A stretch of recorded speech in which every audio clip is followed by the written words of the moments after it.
reunification in any foreseeable time frame.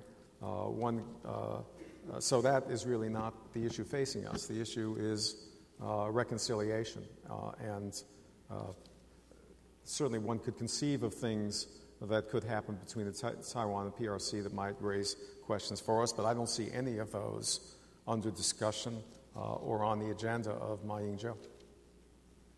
I could add just briefly on that. A lot of the concern that may lie behind the question is, might Taiwan go too far? American interests might be sacrificed. I think in this instance we should put tremendous faith in the robust democracy that Taiwan has now institutionalized.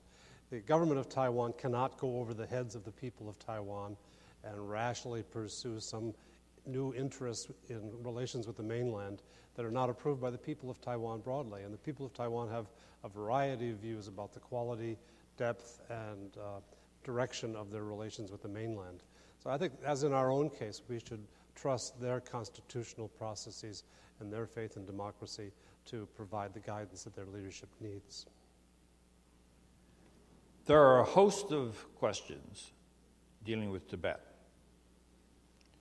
ranging from the question of will President Obama meet with the Dalai Lama when he comes to the United States, to the question of what happens with regard to Tibet if and when the Dalai Lama passes on, to the question of how the United States would respond if we had a separatist region that was trying to separate from the United States. I think what's significant in these questions is that clearly this is recognized as a sensitive issue in U.S.-China relations. Would any of you care to comment on any of those types of aspects of the Tibet question? Ken? I'd address part of it at least and welcome others. I think we have to keep in mind that the Chinese often see us and others as encouraging the independence of Tibet. I find that remarkable, given that we have recognized Tibet as an integral part of the People's Republic of China at all times, and before that of the Republic of China. So we have never diplomatically supported the notion that Tibet is a separate country.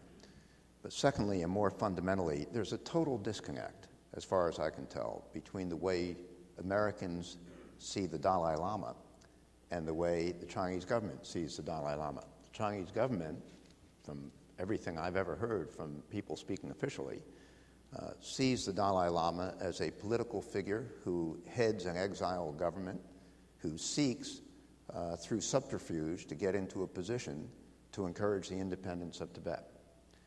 I spend most of my life in Ann Arbor, Michigan, at the University of Michigan.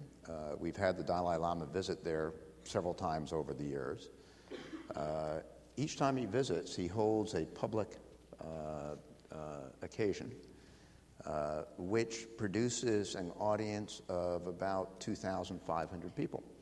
The biggest audience other than for a U of M football game I have ever been at in Ann Arbor, Michigan. And they're all Buddhists.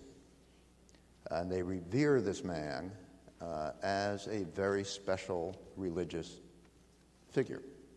And they're all American citizens. And I think that they reflect the views of people around the world. Buddhism is a major global religion, and the Dalai Lama is a revered figure in that. And I know of very few Americans who regard him in a political context.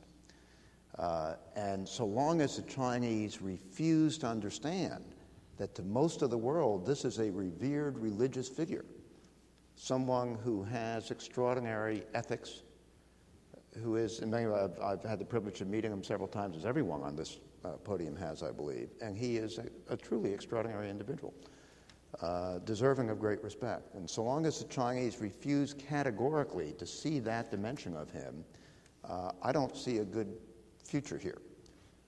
And that's a tremendous problem, because I think the Dalai Lama really provides the best bridge, as Jeff's implied earlier, provides the best bridge to reconciling the Tibet situation within China going forward in future years. So if once he passes from the scene, if there has been no progress, I think the next generation of Tibetans have a possibility of being China's worst nightmare.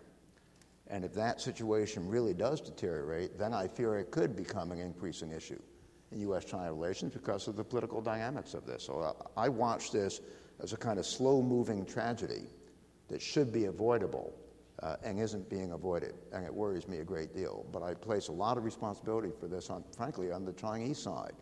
I think America has comported itself quite responsibly in this regard. Dennis? You know, I would only add to what Ken has said that when we approached the Chinese on this issue, I know when President Bush would, he really had a very simple request, and that was that the Chinese sit down with the Dalai Lama. It was not that we were not putting a list of demands of Tibet separatism on the table or whatever. We were just saying it's been a long time since a Chinese official actually talked to this man. And you ought to sit down with him because we think he is a man of peace, a man of honor, and somebody that you can work with. And so I agree with Ken that it's always been very perplexing to American officials that the Chinese side took such a rigid attitude toward the Dalai Lama, because I think he's worked very hard to try and find what he calls the middle way on this issue. Brief comment, Steve. There's really very little I can add to Ken's very eloquent description of the tragedy that we've seen unfolding there. I would just say that in my previous, you forgive the phrase, incarnation, before I joined the administration, I was at Brookings, where everyone here is, except for Doug, who's next door to Brookings. I was involved with others in trying to build some bridges between the Dalai Lama and Chinese academics, Chinese university people. And I was struck by the willingness of Chinese non-officials, Chinese academics, think tankers, and others to interact with the Dalai Lama. I was struck as well on a trip to China that I took with Ken. When did we go? 2007, where I was interviewed by a Chinese newspaper. It was Nanfang Zhongmo, that interviewed me about Tibet. And I gave a 45-minute interview, which, much to my surprise, was reproduced word for word in what seemed to be a special section of Nanfang Zhongmo with a picture of the Potala and me underneath it. And I said the same kinds of things that we've said here, and Nanfang Zhongmo published it. And I was very struck by that. It suggested to me that there is an openness to discussion among non-official Chinese on the subject, and I hope that one of these days officials will catch up to ordinary Chinese on the subject.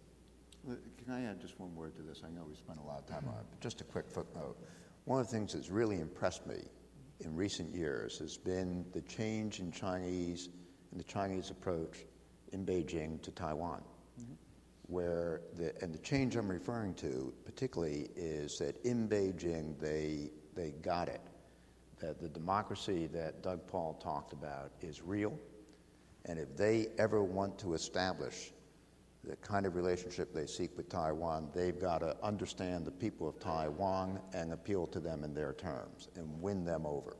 And I think we've seen changes in policy from Beijing that are very astute, very forward-looking, and that I find very impressive in that direction. And it's been precisely that approach, understand the concerns of the people you want to build bridges to and work in that framework. It's been exactly that approach that has been so profoundly missing from policy toward Tibet. So I really hope that in Beijing, and they've kind of taken the lessons of Taiwan and now are prepared to apply them in this other instance. Let's move away. How should we respond to a rising China? What is our view of Japan's role in the context of a rising China? And are